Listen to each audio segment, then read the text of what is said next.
ঘরোয়া রান্না উইথ ব্লগে সবাইকে স্বাগত জানাই। আজ মাশরুম পোস্ত বানিয়ে দেখাবো। আমি কিভাবে এই রেসিপি বানাই সেটাই আপনাদের সাথে শেয়ার করছি।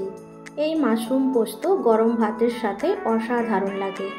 মাশরুমগুলো ভালো করে ধুয়ে পরিষ্কার করে নিয়েছি। সবার প্রথমে এখানে সেদ্ধ করে নেব মাশরুমগুলো। তার জন্য জল গরম করে তাতে লবণ আর হলুদ দিয়ে দেব।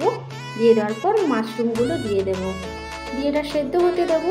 সেই ফাঁকে একটা মশলা বানাবো। তার জন্য মিক্সির জারে পোস্ত, 4 মগজ, কাঁচা লঙ্কা বেটে নেব। বেটে নিয়েছি।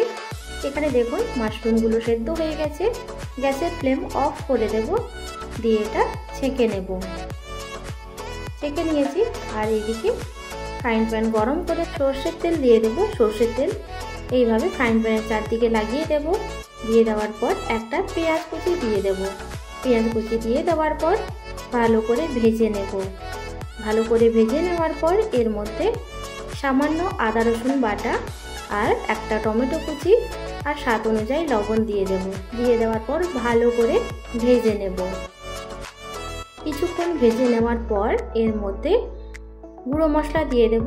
হলুদ গুঁড়ো, লঙ্কার গুঁড়ো, কাশ্মীরি লঙ্কার গুঁড়ো আর জিরা গুঁড়ো দিয়ে সামান্য জল দেব। জল দিয়ে মশলা ভালো করে কষিয়ে নেব। ভালো করে কষিয়ে নেওয়ার পর এর মধ্যে মাশরুম সেদ্ধ করে রেখেছিলাম সেটা এখানে দিয়ে দিলাম। দিয়ে দেওয়ার পর ভালো করে মশলার সঙ্গে মিশিয়ে নেব।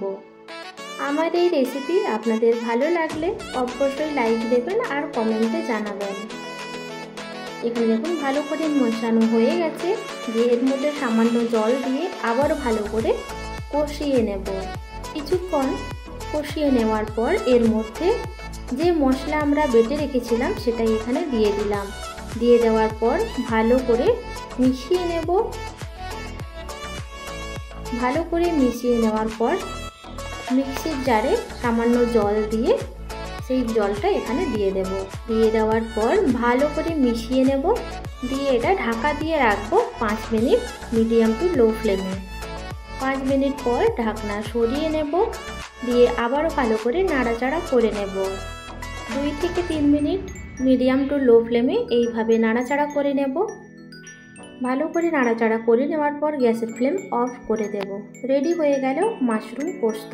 আমার এই রেসিপি আপনাদের কেমন লাগলো অবশ্যই কমেন্টে জানাবেন। আজ তাহলে এই পর্যন্ত। দেখা হবে নতুন একটা রেসিপি নিয়ে। সবাই ভালো থাকবেন, সুস্থ থাকবেন।